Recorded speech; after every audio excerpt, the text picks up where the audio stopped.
Welcome back to Tell Me More with me, CJ Quartlbaum. Tell Me More exists to help bridge the gap in our intergenerational workplace dynamics, build better leaders, and ultimately prepare for the future. A part of preparing for the future is understanding your career, your life, how to deal with, pretty poor leadership. And who better to help us do that than my guest today, Ed Essey. Ed, welcome to the podcast. CJ, it's great to be here. Man, glad to have you. Ed, tell the people about yourself. Who are you? Where are you from? And what do you do now? All right, yeah, I'm Ed. Geez, who am I? It's a deep question, but I'll tell I'll tell you this.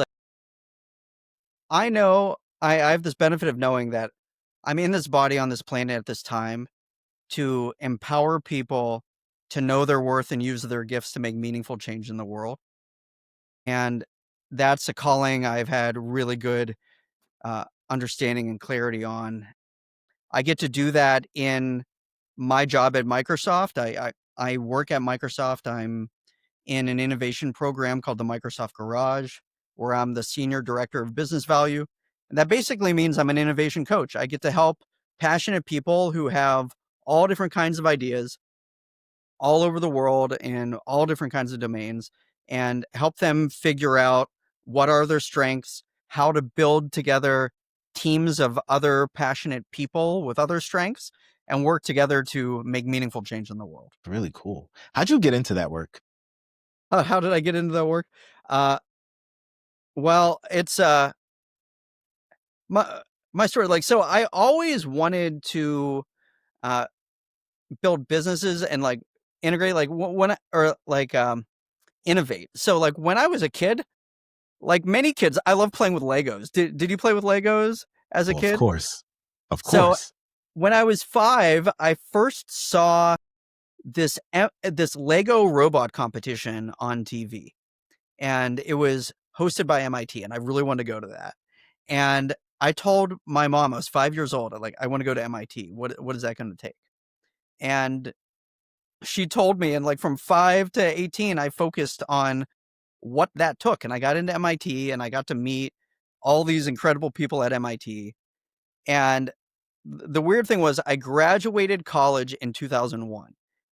Now that was when a bunch of things happened, right? The dot-com bubble burst.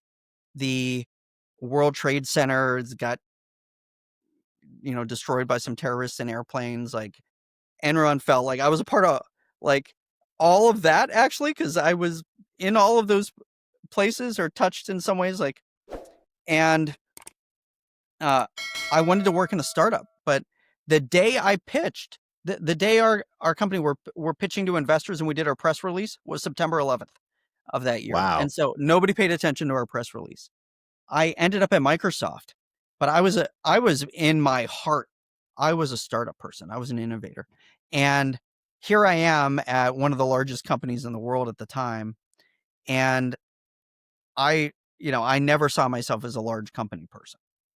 And over the years, I was always put on, and I was often able to change my job and shift it around and sort of negotiate different roles, but I was always on new ideas, like new innovative ideas, what we called V1s at Microsoft, but what people would call startups in the outside world. And then uh, I made my way over to the garage, and in that I just loved coaching other people who had ideas, like other people who wanted to work on V1 ideas, and I learned how to do that. There's a bit more to the story, but I'll let you. I know I left a lot of doors open in that question for pick which one you want to Yeah. go on. I think where I want to start is at 5 years old, you said, I want to go to MIT. How did you, because kids say a lot of things. I said a lot of things when I was 5. How did you maintain that singular focus and clarity from 5 to 18? Gosh, I wish I could bottle it up because I wish I could do that now. But I don't know. In some ways, I think it was my parents always supporting it. Uh, I think there were other things that came up, and Who knows? Maybe it was that there were 10 different things and that was the one that actually happened. So it's easy to look at the history that happened and think that was predestined. But I think in other ways, it was like almost anytime you watch a TV show or a movie and they want to immediately establish credibility that somebody's like really intelligent, they just say they went to MIT. And I remember there was this old sitcom, Head of the Class, like, the smartest kids in the class, like I think it was Arvard Engen and Dennis Blunden, like they both really wanted to go to MIT. Like there were so many people I kept seeing doing it, and it just kept reinforcing that for me. It's funny because even in the new Spider-Man movies, the goal is to get to MIT for Peter and his Oh, friends. And I think it's in Ironheart, the Iron Man spinoff. Her goal was to get to MIT. So yeah, now that I think about it, I'm like, yeah, MIT's the place. I think about the Sloan Conference a lot for the basketball nerds. That's really cool. All right, so you end up at Microsoft because you graduate in 2001. And, we often look at history and we think about isolated incidences and we don't realize how much of life is happening concurrently. And so you launch on September 11th and we've got Enron and we've got the dot-com bubble and you end up at Microsoft. How did you develop the skill to become a coach for innovators? Geez, when did that even happen? Becoming a coach. So I was always a program manager. I joined Microsoft as a program manager, something that they now split into product manager and technical program manager. Um, but I joined near the end of of a of a product that people have been working on for 5 years, and it was about a year away from shipping at the time.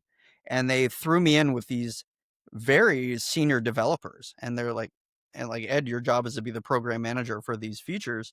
And I think a big part of it was I just went in and I asked them what they were like, what are they doing? Why are you doing this? Like, and so I think I learned a lot of non-directive style just because I was the program manager at, I was age 22 and I was working with people in their 30s and 40s and just asking them what they were doing, what they were working on, how does it work without bringing any ego to it, just non-directive, like where should this go? And so I think that was one part of it, like building that non-directive style. Then years later, as I was mentoring people, I continued doing that style. And in fact, the way I interview people for jobs is I usually just ask them right at the beginning, what's on your mind? And I almost let them drive the whole job interview, uh, based on seeing what they're interested in, and I'll ask them questions based, to sort of vet out different things based on that. Uh, then I joined the garage back when it was only one employee. I was the third one employee of the garage after the other uh, two people had moved on to other roles. And I said, like, hey, I'm in this role where I can help people. So I think that's where I started being a coach for real. And I viewed it as like, okay, uh, uh, uh, sorry, I'm going long into the story, but here, like, this is kind of where it like took off. So I wanted to help people at Microsoft who thought they had a brilliant idea quickly and cheaply test how brilliant it was. I was very inspired by the lean startup and how to bring that into a company. And so I found this list of like 20 some projects that wanted to ship somewhere in the company. And I started having phone calls with all of them like, oh, you want to ship? You want to do this? And then I found out like, oh, one person needed to figure out how to do code signing on Android, and somebody else needed to figure out how to set up user voice to talk to customers and all that. And I just started interviewing all of them, and I kept a notebook and I just shared it with everybody else. And then everybody learned, and I would set up meetings between people who'd figured out one thing or the other. And I just took notes and I built this notebook that then became this thing that we shipped. And then I was like, then part of my coaching method was I helped 20 some people ship ideas, and I would just ask them questions about where they were stuck and point them to things that would help them. And then after that, people started telling me like, that's kind of close to what coaching is. And so then I started formally learning what coaching was. It's really cool. It almost, well, not almost, it sounds like your curiosity and drive led you to do what you just felt like was the next right thing. And it turns out that that was leading you down this path, whether you realized it or not. That's right. So now, as a coach for innovators, what are some projects that you've helped come to life? Okay. So in the Microsoft Garage, so I'll share a little bit about how the model works. So we run the world's largest hackathon. We just ran our 12th annual global hackathon, and we have like uh, somewhere between 70,000 and 80,000 people participate in it. 16 to 20,000 projects. Uh, What's the hackathon? the hackathon. Okay, a hackathon is a place for uh, anyone anywhere in the company who has an idea. They could come in and work on it. And we set it up. We ask executives, what are things that matter to you? So this year we had 44 executive challenges. So senior people at Microsoft who care about ideas, who want to get new ideas for challenges they have, they issue them to the company. Anyone who wants to uh, can take 3 days to a week off of their day job to work on this. And this is really encouraged by Microsoft senior leadership. And they can work on whatever they want. We open up rooms for them. We have software called Innovation Studio that does matchmaking between them. We go through tons of pizza and snacks and post-it notes and Sharpies and all that. And so people work on whatever they want and code it up, put it in GitHub, wherever, and then they have these ideas. Then they submit videos about their ideas. Winners of these go on to meet with the executives, and so I start coaching them. So now, so I'm coaching these people who it's not their day job they're working on. They had ideas, crazy ideas from anywhere in the company. Now, one that I'll share is one that I think is particularly special. Is because I think everybody will recognize it. Uh, it is called repowering coal. So one person, he grew up in Ireland on this small farm in Ireland, and he just felt this strong connection to nature. As he grew up, he realized what was happening around the planet uh, is not sustainable from a climate change perspective, and then saw more and more energies needed.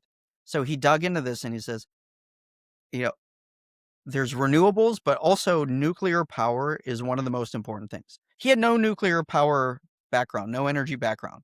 He was an account manager in sales.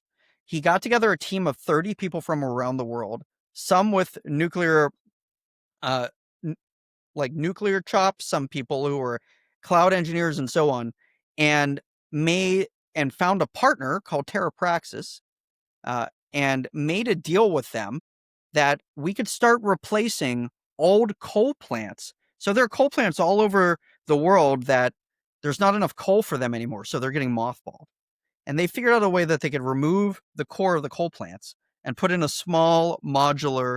reactor, small modular nuclear reactor. And so this is great for the towns because now these towns that were people were losing their jobs because the factories aren't, they could get their jobs back. But it's also great for the planet because we could get powerful like nuclear energy, which is a clean energy source. It's one of the great renewable energy sources. The only way to power all the data centers and AI needs that are rapidly growing. And so they figured out a way to do this. And you might have seen in the news that near Philadelphia, 3 Mile Island is coming back online. Well, that's coming back online because this this one guy from a farm in Ireland wanted to save the planet, wanted to keep that thing that he loved as a kid alive, and he assembled a bunch of people to do it. Wow. And that story in itself is shows a lot of perseverance, grit, resilience, the ability to see a problem and just figure it out that I think we're losing as a society. So I think it is incredible to hear the work that is coming out of Microsoft to this day. So you got there in 2002, right? I got there in 2002. Was Bill Gates still the CEO then?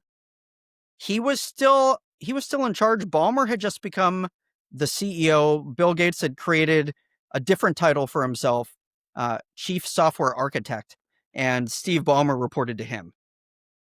So you've lived through the Bill Gates, the Balmer. Who's the guy that replaced Balmer? Satya Nadella, he's still our CEO. Yes. So I was just reading a case study about how he instituted a learning culture into Microsoft where things seem to have stagnated from a learning perspective. What are some changes you've seen in Microsoft over the last 23 years in that regard? Uh, oh my gosh, like for sure, he's brought in a learning culture.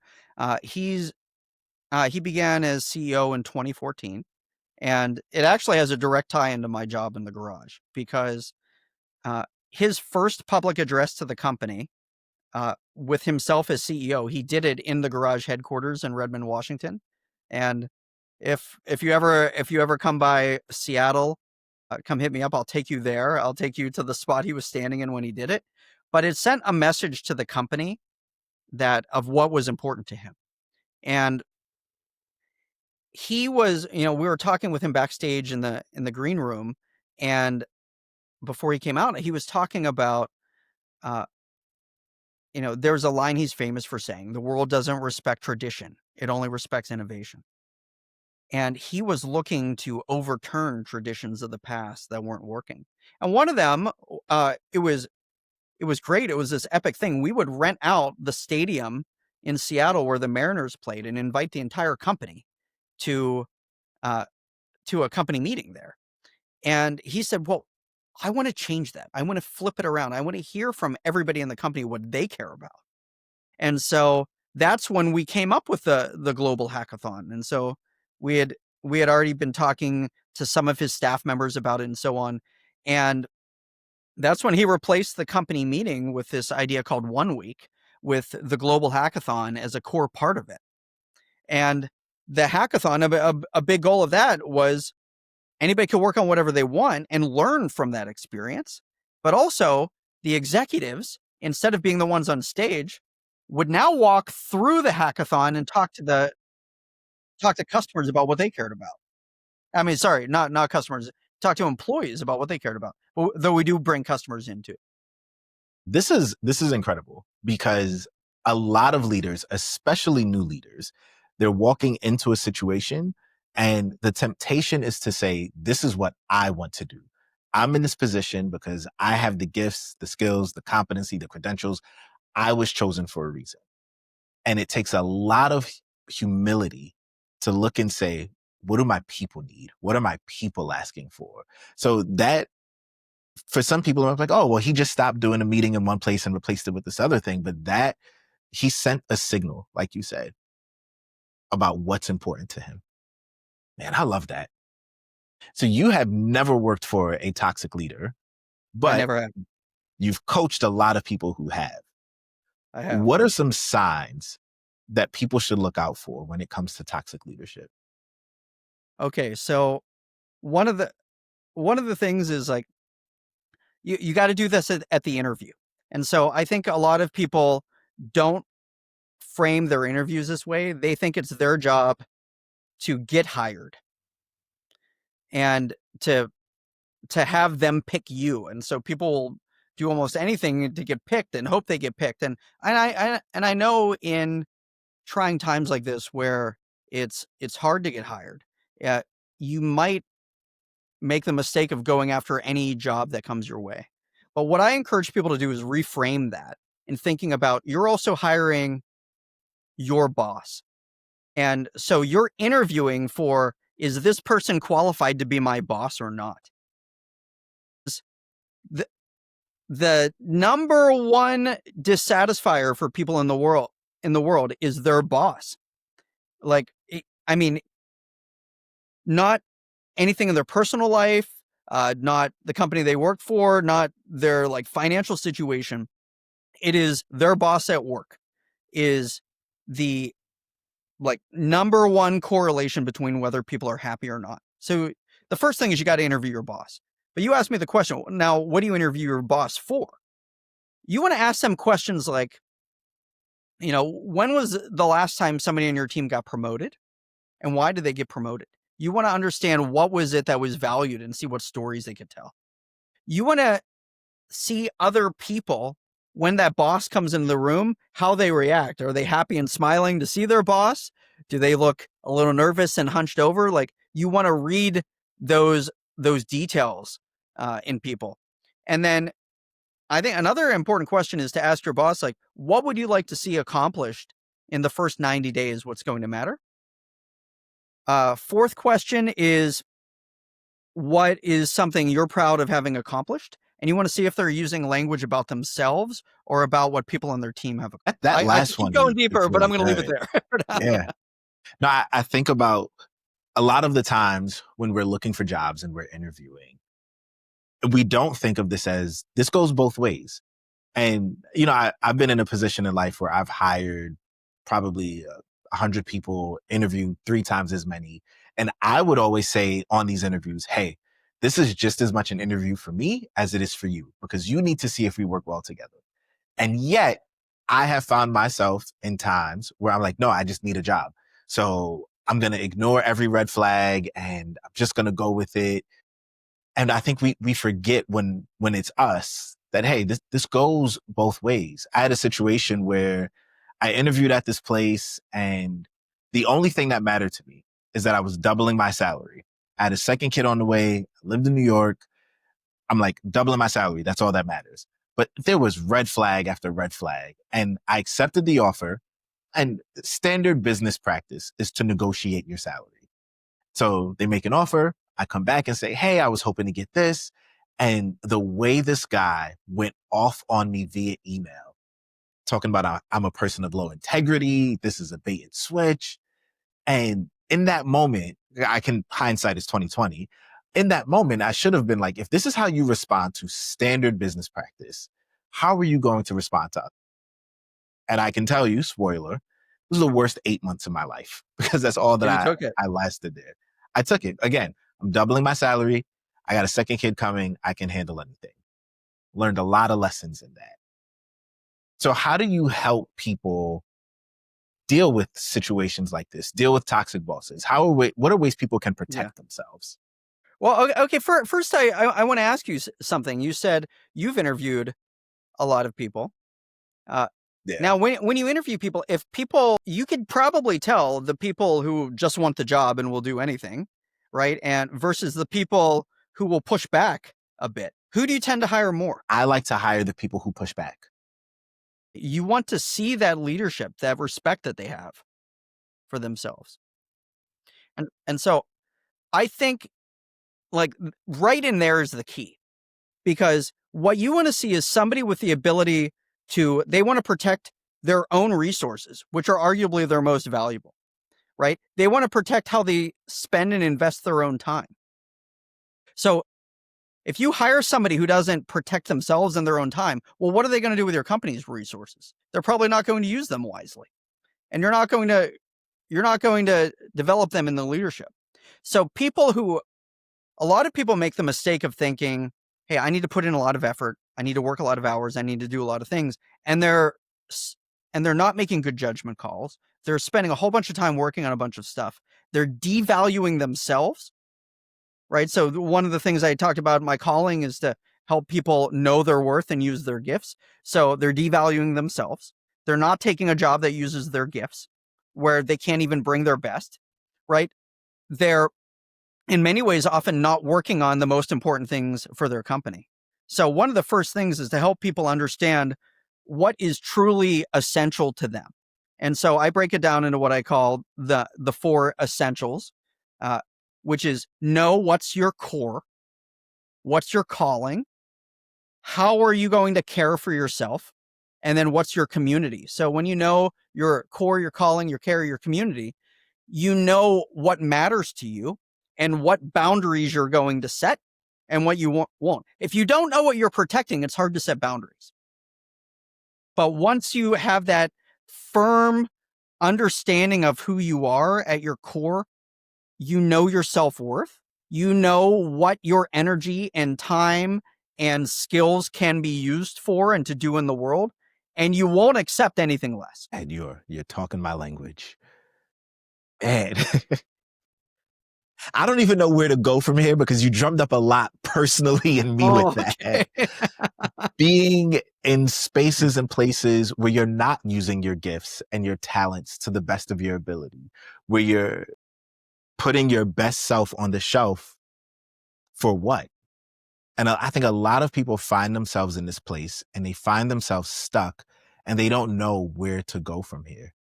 What what would be a good exit strategy for a person in this particular position? Well, the first thing is get clear on those 4 things. So I even give a free guide on my Instagram account and my website if anybody wants it, how to do it.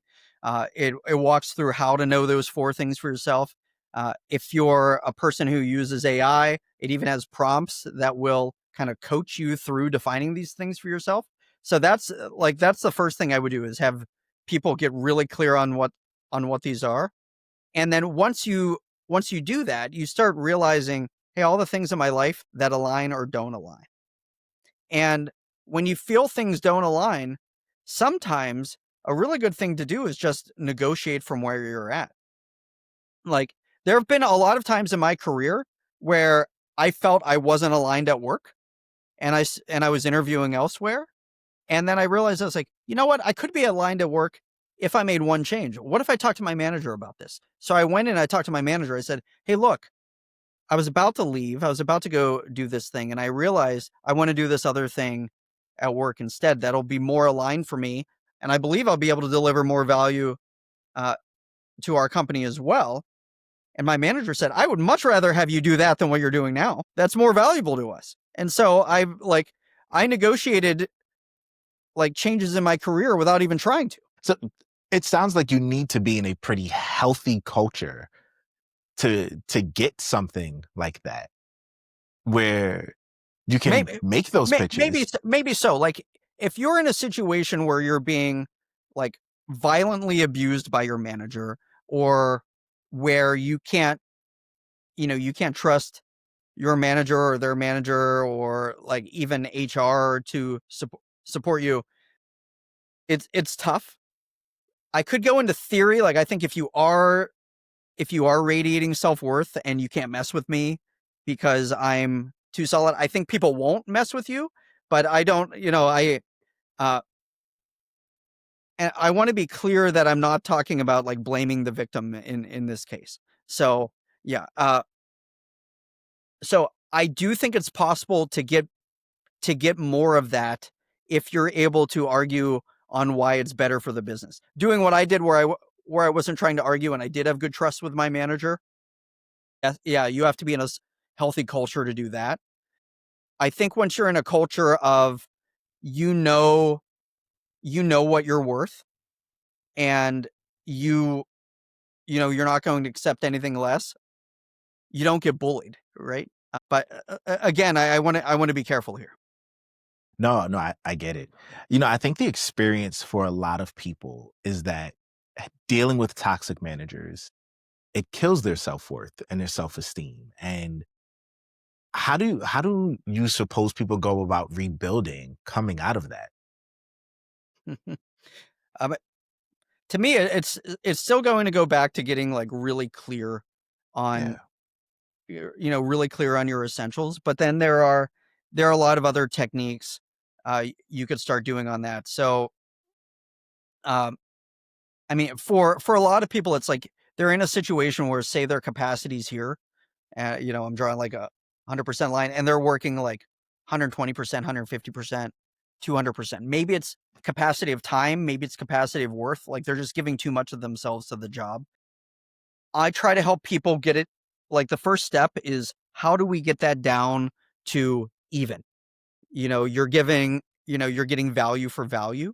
Like what you're not putting in more than you're getting back, uh, Yeah. or you're getting back equivalent to what you're putting in. Then we try to figure out how to get people down to where you're able to fit in the work and what you need to get done into 70% of your time. So you have 30% to dedicate to things that are really advancing things and are really adding value. Uh, though I don't know if that addresses you're in this fight or flight response and things are awful for you. And and what do you have to do in that situation? So, I mean, I think one of the key things is just assessing, is the organization you're in one that's like good or healthy anywhere, right? Like, so if you're a person who is, you know, first look if you're the problem, right? Like, if you're not able to take feedback and adjust to it, like, like maybe there is a little self accountability. If you're good at taking accountability and feedback but you can't bring up anything without getting yelled at or demeaned or asked to work extra time, or demanded to work extra time, or told, you can't go to your daughter's birthday or whatever it is because you need to work late, or hey, the holidays are coming, you need to get this report done because we got to get extra done by the end of the year to present it to the director who's already on vacation, right? Uh, like I mean, these are things that happen. You're smiling because you've seen this before, right? Yep. CJ. Oh, I've seen it too many times. Right. So if you're looking at you're looking around 360 and that's happening everywhere in your organization, you got to move. You got to treat the time you're at now as a way to leave. And so one thing I tell people, if your boss asks you to resign, don't do it. Don't resign. They could have fired you. They're trying to frame you resigning as like a way to preserve your dignity. Don't do that as an emotional response. Ask them for a severance package. And Is even the if they won't asking give you to you a severance resign? package, make them fire you because you get more benefits. You can keep So it, benefits if you're fired, but not if you resigned. so them asking you to resign is so that they don't have to pay you out.